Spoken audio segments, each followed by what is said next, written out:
गोटे question answer मु पाइपारुनी जे BSKY रे एमती कौन सुविधा नथिला जोटा कि आयुष्मान रे मिलला।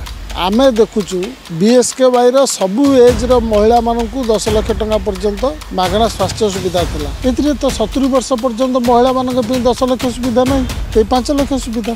एथिरे परिवर्तन करबा आवश्यक कोन थिला। सरकार जेतेबेले ये दल जेतेबेले विरोधी दल रे थिला सेतेबेले से बारंबार को बीएसकेवाई के समालोचना करथिला एवं कहथला जे लागू हो आयुष्मान। ए पर्यंत तुम दुईटा मीटिंग कल। जनवरी मासरे मध्य नड्डा जी आसीथिले गोटे मीटिंग करथिले, गुड़ाए विज्ञापन छड़ा होता। डिसेम्बर मासरे 2.5 कोटी खंडे विज्ञापन खर्च होता, किंतु जनवरी मासरे ये नड्डा जी आसिले सब विज्ञापन मिले प्राय 7.5 कोटी खंडे खर्च हो गला। तेणु परिवर्तनटा कौन है मुझे जना पड़नी।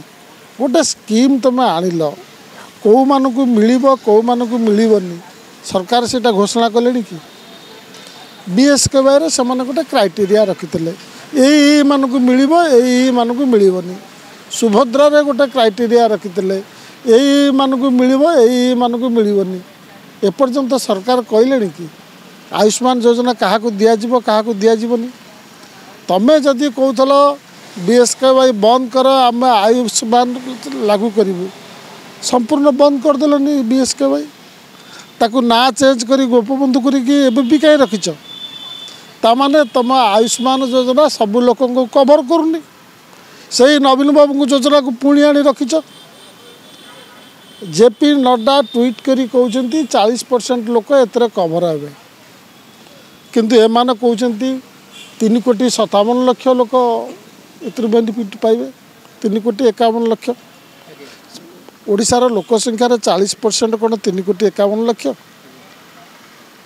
तो कौ मानक मिल कौ मानक मिलनी ये ऑप्शन लोक दिज्व कि ना। किए कह ना मुझे पुराना योजना रही, किए कह मु नुआ योजना रही। ये ऑप्शन लोक पाखे रही कि डाक्तरखाना को जदि गोटे कार्ड नहीं कि जीव हॉस्पिटल केमी जान ये लोकटा को मुझे बीएसकेवाई रे बा गोपबंधु योजना रे ट्रीटमेंट करी ना आयुष्मान योजना रे ट्रीटमेंट करी किछि जना नहीं। मेन कथा है आपण गोटे सीधा सीधा हिसाबटा देखंतु बीएसकेवाई रे सरकार थिले एवं गोटे प्राइवेट हॉस्पिटल थिला। रोगी किछि जानु नथिला। ता भीतर प्राइवेट हॉस्पिटल नेचुराली चाहिए किछि लाभ रखा चाहिए भी उचित। एठी दीटा प्राइवेट संस्था रहिले हॉस्पिटल भी चाहिए मुझे पैसा कमेबी, इंश्योरेंस कंपनी भी चाहिए मुझे पैसा कमेबी। तो छिलब किए रोगी कौन करेंगे। इंश्योरेंस रे आम देखू आगुरी देखीचु जो मानकर हेल्थ इंश्योरेंस करचंती रोगीटा ट्रीटमेंट है ताकू अटकइबे, आगे इंश्योरेंस वाला को पठेबे आम एतिकी टंकार ट्रीटमेंट करिचु तुम केते टंका दब कह। इंश्योरेंस कंपनी गोटे प्राइवेट कंपनी से तार कटाकटी करिबा मु एतिकी देबी बाकी पैसा से रोगी ठुआ दे करिबो। किंतु बीएसकेवाई रे ता हो नथला। ये कथा गड़ा को लोकों को जना जाऊ नाही। स्काम कहले उपमुख्यमंत्री प्रभाती परिड़ा तो मैं डिसेम्बर मासरे ताकरी अर्थमंत्री केंद्र स्वास्थ्य मंत्री पार्लियामेंट रे कहते 3,42,000 स्काम धरा पड़ी, जोटा कि विधायक गौतम बुद्ध दास कहते विधानसभा रे। तो जहाँ पारे ता कहीदे चलुँच।